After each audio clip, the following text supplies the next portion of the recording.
Things generally improved around this time. I still hated school, often daydreaming of escaping through the hole in the sports field hedge and away on a bike cunningly stashed the night before. But there were less incidents of getting battered by bigger kids, largely because my new friend, being that much older and having mates his own age too, tended to draw less attention to me if I hung around with them at playtime. Also, I wasn't spending as much time on the estate as before because I had somewhere else to go. Mum started a part-time business as an antique dealer around then, meaning weekends were spent with her attending auction sales or having a stall at a flea market. A weekly trip to my maternal grandparents' house was moved to a Friday. Grandad had retired to care for my grandmother, who sadly had become less and less mobile. It was on one of these visits that something rather troubling occurred. It was summer 1984 and blazingly hot. There was a chip shop just off the rec ground near my grandparents' house that had arcade games in the back room. It had all been rebuilt after the Golden Crown Chinese restaurant was demolished by a lethal gas explosion the year before. I used to sneak off the swings, etc., and in there to play the games with my pocket money.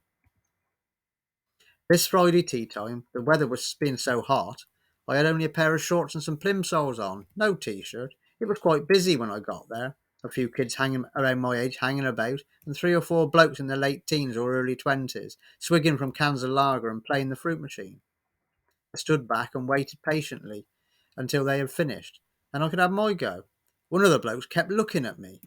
I lost my few pence on the bandit and turned to leave. He stood in my way. "Ooh, you're a sweet little blonde lad, ain't you?" the fellow who had been staring at me said. He then grabbed my right nipple between his two massive fingers and gave me the hardest nipple wrench, the force from which had me literally down on the floor. I got up and tried to fight back the tears. "Dear me, guess you didn't like that, did you, sonny? Off you go back to mummy," and he shoved me outside the door. I walked slowly home feeling sick, sore, and shaky. Something about the experience felt vile and different to the usual thumpings, sort of like I had been violated. I sat quiet in my grandparents' living room, didn't really want any food, and it took days to get back to my normal self.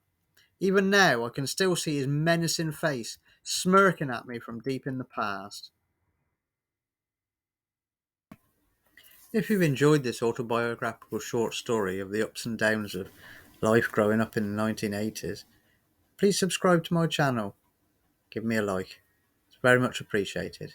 Thank you. Take care.